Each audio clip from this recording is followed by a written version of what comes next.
maintenant à Monsieur Loïc Prudhomme. Merci, Monsieur le Président. Monsieur le secrétaire d'État, le gouvernement a choisi de démanteler le secteur du logement social. Vous avez commencé dès cet été avec la baisse de 5 € des allocations logement. Vous avez continué avec la loi de finances qui supprime dès 2018 plus d'1,5 milliard de ressources aux bailleurs sociaux. Mes collègues Vercamer et Bricout en ont fait référence dans leurs questions précédentes. Vous aviez alors réussi l'exploit de vous mettre à dos tous les bailleurs publics, privés, les habitants, les élus locaux de tous bords et les professionnels de la construction.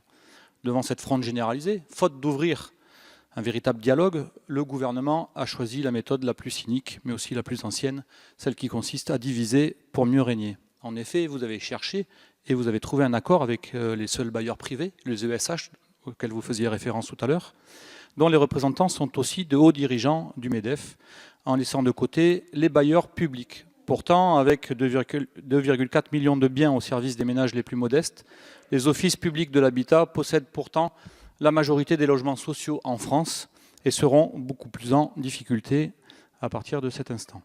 Votre politique va donc entraîner des conséquences terribles, et notamment sur la mixité sociale dont vous parliez juste avant. D'abord, les offices d'HLM ne pourront plus investir pour entretenir et renouveler leur patrimoine et renonceront à de nombreux programmes de construction dont les plus modestes ont urgemment besoin. Les années d'attente pour y accéder le prouvent d'une manière factuelle irréfutable. L'Union sociale pour l'habitat estime que 3 500 logements programmés ne seront pas réalisés pour ma seule région de la Nouvelle-Aquitaine en 2018, tandis que 6 600 autres logements ne seront pas réhabilités alors qu'ils auraient pu l'être et qu'ils auraient dû l'être. Ensuite, les bailleurs sociaux, à bout de souffle, seront absorbés par des groupes privés moins nombreux et plus gros. La relation de proximité avec les habitants sera sacrifiée et le logement social laissé au libre jeu du marché qui préférera miser sur les ménages les plus solvables plutôt que ceux qui auront davantage besoin d'un logement social. La mixité sociale sera bien vite oubliée. Monsieur le ministre, allez-vous rectifier ce déséquilibre, ou plutôt devrais-je dire ce cadeau aux opérateurs privés sur des budgets publics dans votre futur projet de loi et enfin démarrer la politique du logement juste, ambitieuse et solidaire dont notre pays a besoin? Je vous remercie. Je vous remercie, Monsieur le ministre.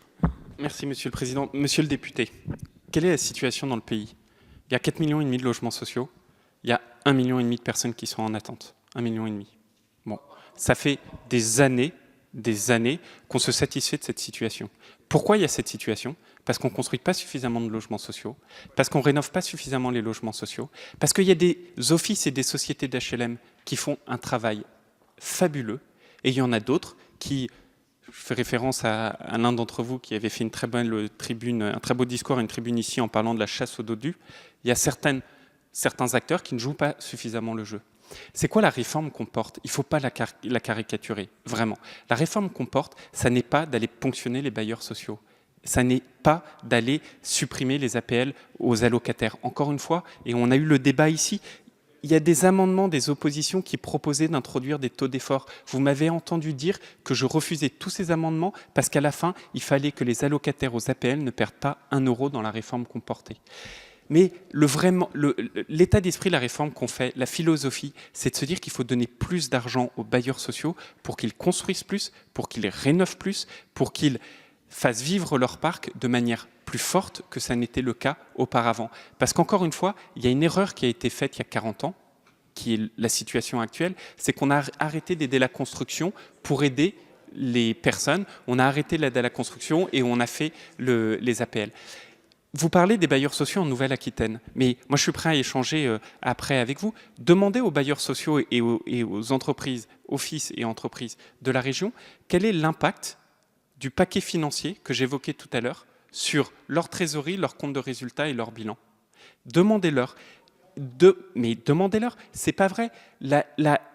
Le principe même de tout l'argent qu'on leur donne, qui n'a jamais été fait jusqu'à présent, est de les inciter à plus construire, d'aider ceux qui construisent plus. Et après, je ne vais pas en parler là, mais il y a également en plus un fonds de péréquation qui permet d'équilibrer les choses entre les bailleurs.